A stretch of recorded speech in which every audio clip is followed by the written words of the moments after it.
ইরে মাইরি, শালা বদমাইশ পিসকে, তোর এত বড় সাহস! তুই আমাকে নিয়ে হাসি ঠাট্টা করিস? আজ আর তোর রোগে থাকবে না রে হারামজাদা।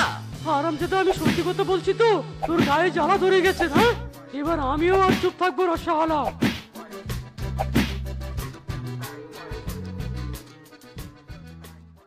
ইরি মাইরি, আমারে আর কেউ আটকাতে পারবে না। দেখো দেখো, একটা নয় দুটো নয়, একেবারে 3টা তাবিজ ঝুলিয়ে দিয়েছি।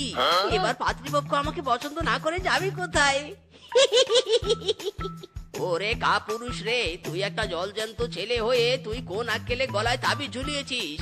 ইচ্ছে তো করছে মেরে তোর ছাল চামড়া সব তুলে ফেলি হারামজাদা। ইরি মাইরি, তুমি আমার কথা বিশ্বাস করছো না তো? তবে দাদু, আর দেরি নয়, এক্ষুনি আমরা পাত্রী দেখতে যাব। আমি তো পাত্রীরও সন্ধান পেয়েছি।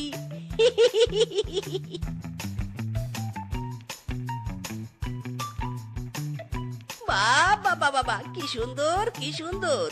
এত সুন্দর মেয়ে তো আমি আগে দেখিনি। এই মেয়েকে আমার হেভি পছন্দ হয়েছে দাদু। বিয়ে করলে আমি এই মেয়েকেই করব। মাইরি, কিন্তু আমি তো তোমাকে বিয়ে করবো নে। গলায় যতগুলো তাবিজ দেখে তো মনে হচ্ছে 12 মাসের রোগী। আরে না না বোন, তুমি ভুল ভাবছো। আমার নাতির কোনো রোগ নেই। আমার নাতি একদম হিট, একেবারে ফিট। হয়েছে, আপনাকে চাপাই গাইতে হবে নে। আমি খুব ভালো করে বুঝতে পারছি আপনার নাতি রোগা। আর তাছাড়া আপনি তো বলবেন আপনার নাতি ভালো। নিজের দই তো আর কেউ টক বলেনি। যাই হোক, আমি এই বিয়ে করতে পারছি নে। শুনলেন তো আমার বোন কি বললো? আপনারা এবার যেতে পারেন। আরো ভালো হয় আপনারা যদি শরবত না খেয়ে চলে যান। কি রে, শুনলি তো খুব ভালো করে?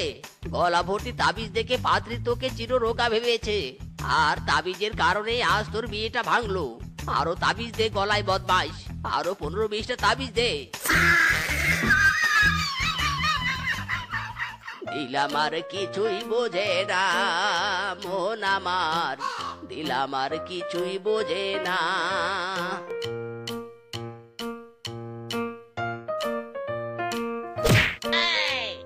আরে, এ কেমন ধরনের অসভ্যতা!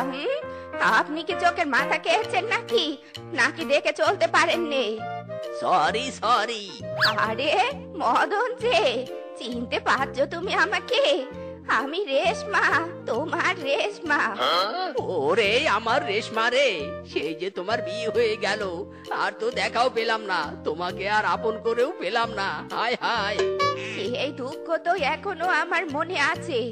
যাই হোক, এসব পুরনো প্রেমের হিস্ট্রি তুললে আমাদেরই মন খারাপ হয়ে যাবে। তার থেকে ভালো আমরা বর্তমান নিয়ে আলোচনা করি। তোমার কি খবর বলো? বউ ছেলে পুলে ভালো আছে তো? সেই দুঃখের কথা আর বলো না। একটা নাতি ছাড়া দুনিয়ায় আমার আপন বলতে আর কেউ নেই। তোমার কি খবর বলো রেশমা, বলো। তোমার সাথে যে আমার দুঃখ মিলে গেল। এই দুনিয়ায় একটা নাতনি ছাড়া আপন বলতে আমার আর কেউ নেই। সেই নাতনিকে নিয়েও মহা বিপদে আছি। পাত্র যাচাইয়ের চক্করে আমার নাতনি আর কাউকে বিয়ে করতে চাইছে নে। হ্যাঁ, আমার নাতিরও তো বড় সমস্যা হলো, বিয়ে হচ্ছে না। আমি অনেক চেষ্টা করেছি, বাট কিন্তু কিছুতেই নাতির বিয়ে দিতে পারছি না। বলি, তোমার আপত্তি না থাকলে কিন্তু আমার নাতির সাথে তোমার নাতনির বিয়েটা দিতে পারো। তবে তো মন্দ হয়নি, কিন্তু আমার নাতনি তো সুবিধার নয়। এবার পাত্র যাচাইয়ের সুযোগ না দিয়েই বিবাহের ব্যবস্থা করতে হবে। কিন্তু সেটা কিভাবে রেশমা? তুমি সবটা বুঝিয়ে বলো তো আমাকে। শোনো শোনো, বলছি তোমাকে সবটা।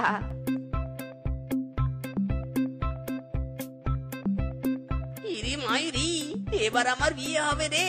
হই হই ডিঙ্কা চিকা ডিঙ্কা চিকা, আমার বিয়ে হবে রে। ওই ডিঙ্কা চিকা ডিঙ্কা চিকা।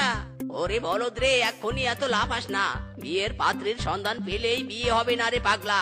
আগে পাত্রীকে ম্যানেজ করে আনতে হবে, তবেই না বিয়ে হবে। ইরি মাইরি, বলছো কি দাদু?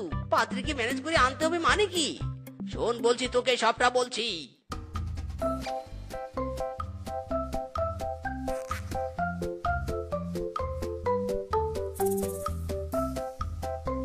কি ব্যাপার, তোমার নাতি এখনো আসছে না কেন?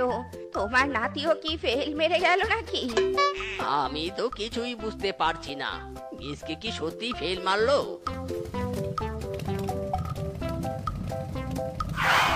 এই তো আবার নাতি এসেছে।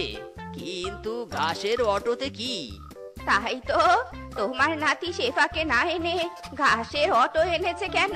কিছুই তো বুঝলুম নে। মায়েরি, এই ঘাসের অটোতেই তো তোমার নাতনি।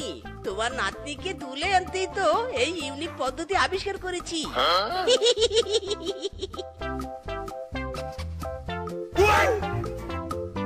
সবই ঠিক আছে, কিন্তু এই বুদ্ধি তো আমি তোমাকে দেইনি।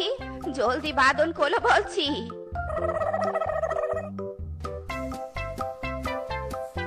আরামজাদা, তোর এত বড় সাহস! তুই আমাকে কিডন্যাপ করে বিয়ে করবি?